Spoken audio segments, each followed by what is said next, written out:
केंद्र मंत्री ने किया कटिहार का दौरा। कई विषय पर केंद्र कृषि एवं कृषि कल्याण राज्य मंत्री कैलाश चौधरी ने रखा बेबाक राय। कटिहार में केंद्र कृषि एवं कृषि कल्याण राज्य मंत्री कैलाश चौधरी आज एक दिवस दौरे पर थे। इस दौरान उन्होंने भाजपा कार्यकर्ताओं के साथ कई महत्वपूर्ण बिंदुओं पर बैठक किया। बैठक के बाद प्रेस को संबोधित करते हुए केंद्र मंत्री ने बेबाक अंदाज में पत्रकारों का सवाल का जवाब भी दिया। बाबा बागेश्वर के दौरे पर सवाल उठाने वालों पर उन्होंने सवाल उठाते हुए कहा कि जो सनातन विरोधी मानसिकता के हैं वही लोग इस पर सवाल उठा रहे हैं। उन्होंने कहा कि यात्रा होना तो निश्चित है। वहीं कर्नाटक में बजरंग दल पर बैन लगाने की कांग्रेस के मैनिफेस्टो पर केंद्र मंत्री ने कहा कि वह बड़ा फक्र के साथ कहते हैं वह बजरंगी हैं और बजरंग दल संगठन से जुड़े हुए हैं। उन्होंने कहा कि सनातन विरोधी शक्ति तुष्टीकरण की राजनीति के लिए ऐसा हथकंडा अपनाते हैं। लोग भी अब इसे समझ चुके हैं और पूरा देश एक बार फिर नरेंद्र मोदी के विकास नीति से प्रभावित होकर 2024 में मोदी सरकार बनाने का संकल्प ले चुके हैं। मौके पर पूर्व डिप्टी सीएम तारकिशोर प्रसाद, पूर्व केंद्रीय मंत्री निखिल कुमार चौधरी, भाजपा जिला अध्यक्ष मनोज राय, विधान पार्षद अशोक अग्रवाल, प्राणपुर विधायक निशा सिंह, कोड़ा विधायक कविता पासवान, सौरभ मलाकार, सीमा झा सहित भाजपा से जुड़े कई नेता एवं कार्यकर्ता मुख्य रूप से मौजूद थे।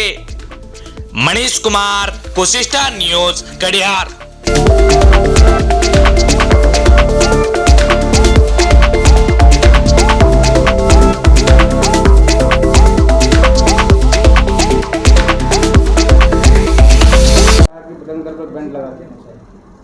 ऐसा है कि मैं सबसे पहले तो अपने आप को सौभाग्यशाली समझता हूं कि मैं खुद बजरंगी हूं और बजरंग दल का हूं,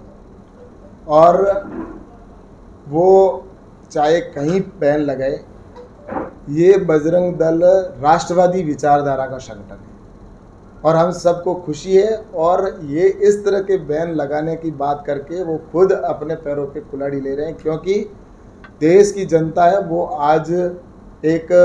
कह सकते हैं कि देश राष्ट्र जो है हमारा वो विकास चाहता है। और निश्चित रूप से प्रधानमंत्री नरेंद्र मोदी जी के नेतृत्व में कर्नाटक का भी विकास होगा,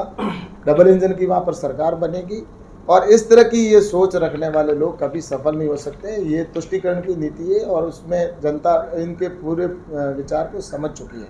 और वही अब कह रहे हैं कि हम वहाँ पर हनुमान जी के मंदिर बनाएंगे। मुझे ये कहना है कि जो राम के मंदिर, जो राम को काल्पनिक बताने वाले और वो वहाँ पर जिन्होंने राम सेतु बनाया, वो राम सेतु को भी काल्पनिक बताने वाले वो लोग अब इस तरह की बात कर रहे हैं। तो मैं सोचता हूँ कि ये सिर्फ राजनीति है और निश्चित रूप से आज कर्नाटक के अंदर भारतीय जनता पार्टी के पक्ष में माहौल है और वहाँ पर भी पुनः भारतीय जनता पार्टी की सरकार बनेगी और निश्चित रूप से पूर्ण बहुमत के साथ में सरकार कर्नाटक में बीजेपी की आएगी। मैंने इसमें यह कहना है कि ये सरकार जो भी ऐसे सनातन धर्म के होने वाले कार्यक्रम हैं उन कार्यक्रमों का ये विरोध करके और अपने वोट बैंकों को मजबूत करने की कोशिश कर रहे हैं, जो वो लोग उनको चाहते हैं उनको। अभी जैसा कि चाहे कोई भी धार्मिक प्रोग्राम होता है, चाहे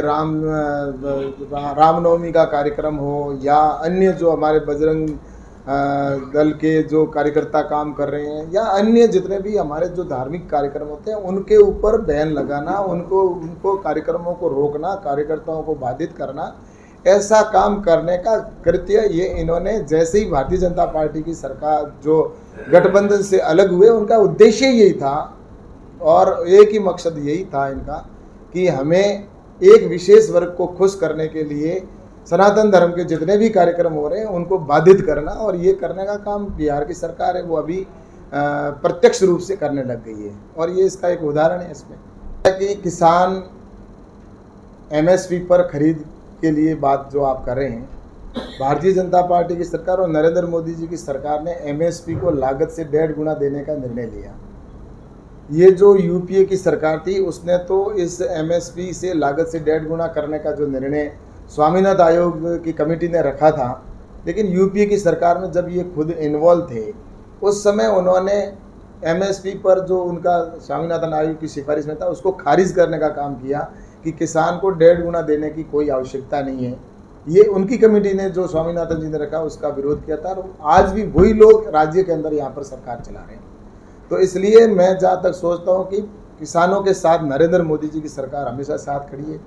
और लागत से 1.5 गुना करने की बात है तो भारतीय जनता पार्टी की केंद्र की सरकार निश्चित रूप से, राज्य सरकार अगर प्रपोजल बनाकर भेजेगी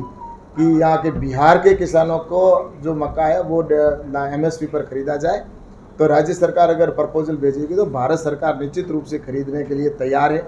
लेकिन मुझे पता है कि ये बिहार की जो सरकार है वो किसान विरोधी सरकार है, और वो ऐसा प्रपोजल नहीं भेजेगी, क्योंकि जब